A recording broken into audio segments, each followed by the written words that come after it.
Muchas gracias. Agradecer a la organización y también a los patrocinadores, sobre todo a la organización por haberme permitido hablar de lo que no quieren que hable, pero que tiene mucha relación con el título de la ponencia. Como veis en la presentación, la ponencia se refiere a suministro de combustible de origen local y con garantía de calidad. Yo me voy a centrar...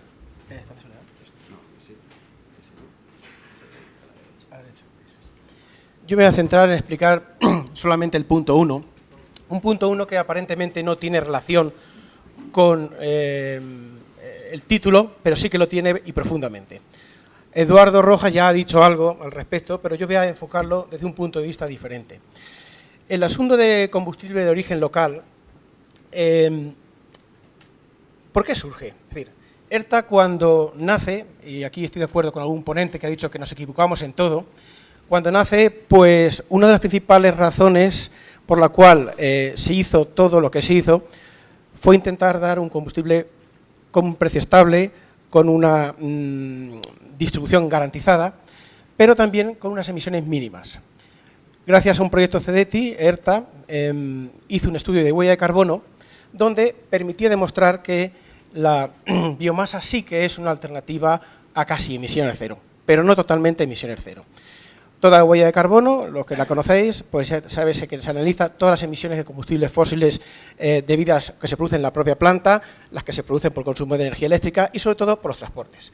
Los resultados fueron bastante esclarecedores. Más del 60% de las emisiones son por el transporte y el resto se puede minimizar mucho dependiendo de la actividad de la empresa. En definitiva, todo esto justifica el origen local de la biomasa, es decir, cuanto menos transporte y cuanto menos movimiento, mucho mejor. Ahí está un poco la relación con lo de origen local. No obstante, también interesa saber cuánto contaminamos por tonelada, por kilo de pellets emitido.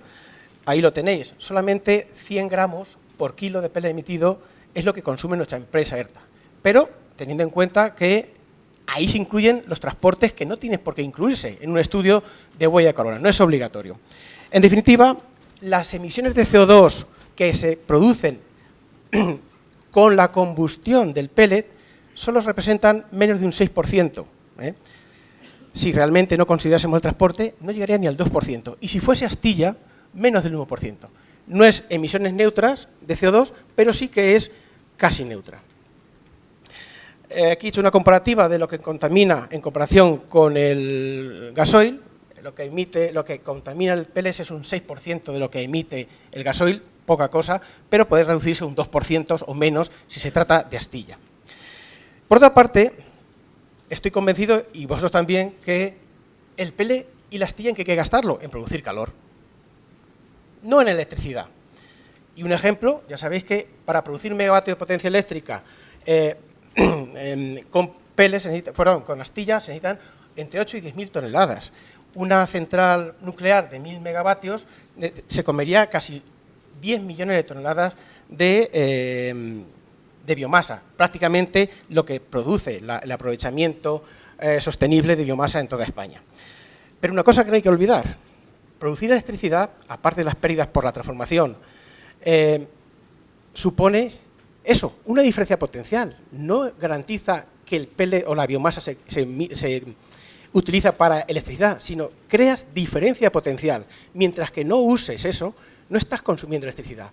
Con lo cual, al igual que con otra fuente de energía, y sobre todo con el pellet o con la astilla, sería tirar este preciado bien que sí que sería tangible utilizarlo en calor. Esto es otra razón por la cual el pellet, dedicarlo, o la astilla, a producir electricidad es un tremendo error.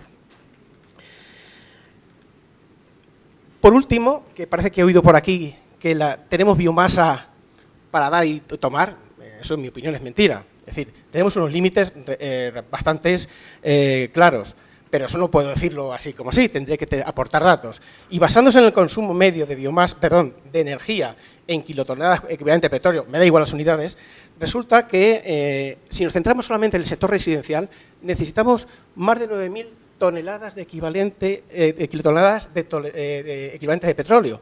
Eso supone, en biomasa, 42,7 millones de biomasa. ¿Disponemos de esa biomasa en España? En mi opinión, no.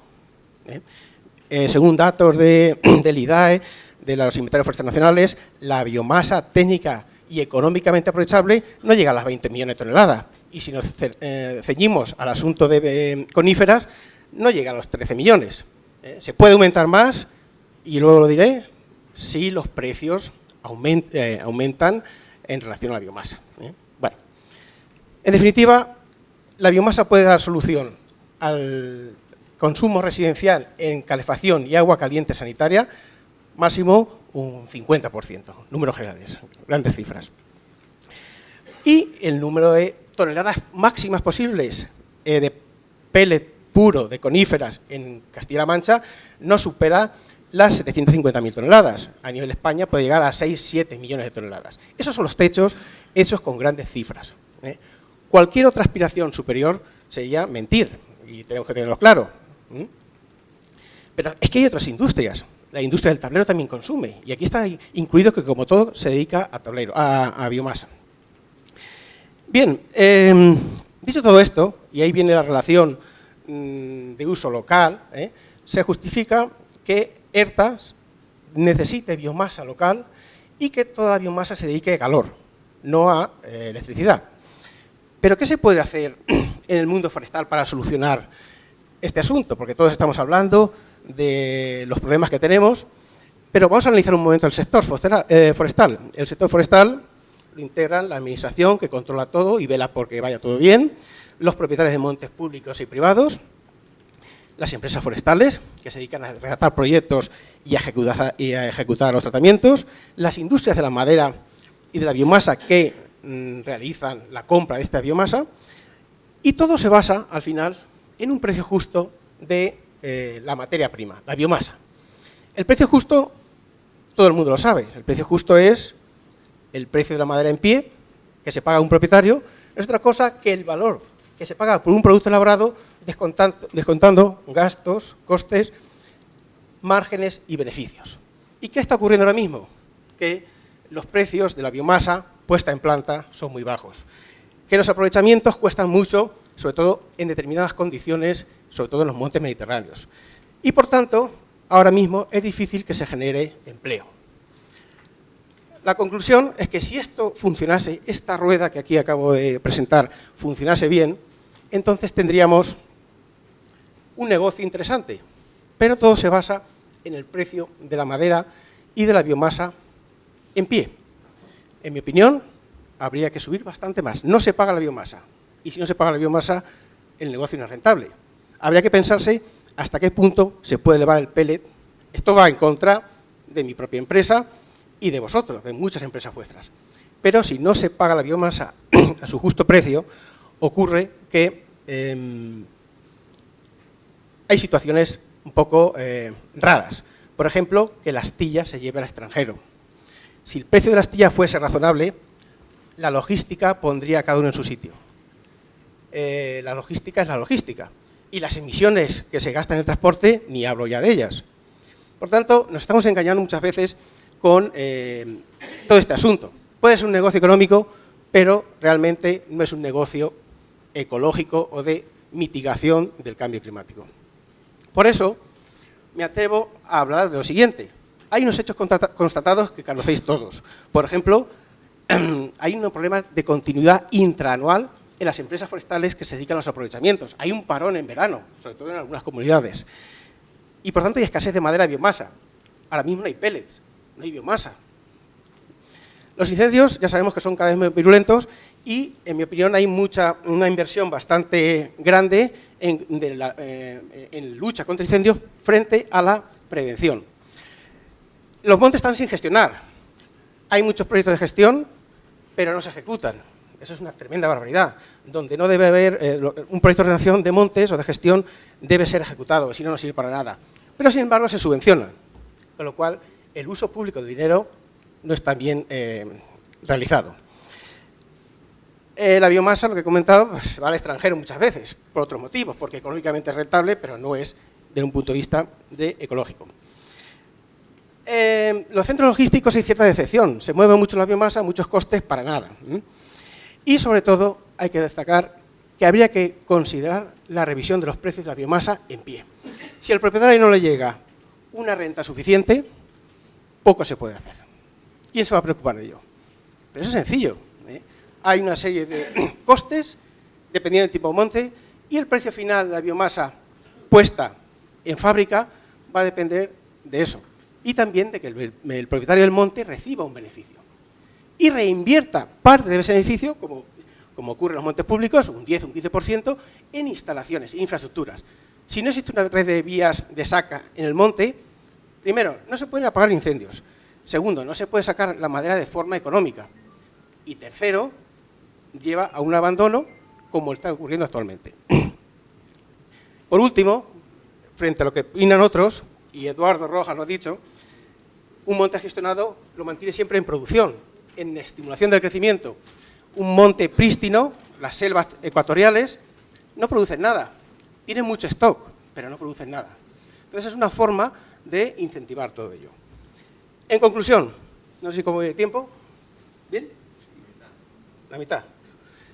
Doy una serie de reglas que podrían ser útiles al sector para que funcione el sector en su conjunto, no para la empresa en particular, que también. Y son las siguientes.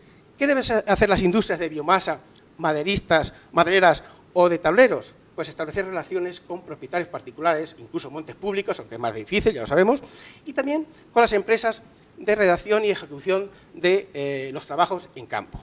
Por ejemplo, con montes particulares sería interesante garantizar al propietario una renta anual constante o periódica cada 2, 3, 5 años que le mantuviesen con cierta riqueza para poder utilizar parte de esa riqueza en inversión en infraestructuras. Segundo, por ejemplo, al propietario, se corte o no se corte en el monte, la empresa de biomasa podría adelantar un 30% de la posibilidad potencial que se pueda cortar ese año. Si cortas como si cortas, el propietario siempre cobra, al menos un 30% o un 20%, lo que se estipule. Tercero, la realización de los proyectos de ordenación no tiene por qué sufragarlo la administración con fondos públicos, que lo paguen las empresas que van a gestionar eso. Las empresas forestales de biomasa, de maderistas, pueden dedicar una parte del dinero a realizar un proyecto de ordenación. Eso sí, con la condición de que ese proyecto de ordenación se ejecute en tiempo y forma. ¿Ya? Vale. Bueno, aquí tengo una serie de sugerencias que sería interesante ver para poder hacer que el sector forestal funcionase. Y sobre todo, hincapié, los precios de la biomasa no pueden ser los que son, porque así están ocurriendo cosas que no hay biomasa, no hay nada, ¿eh? Y se está llevando la biomasa al extranjero para producir electricidad, cosa que puede ser económicamente para alguien, pero no para el sector y el desarrollo rural. Muchas gracias. A continuación.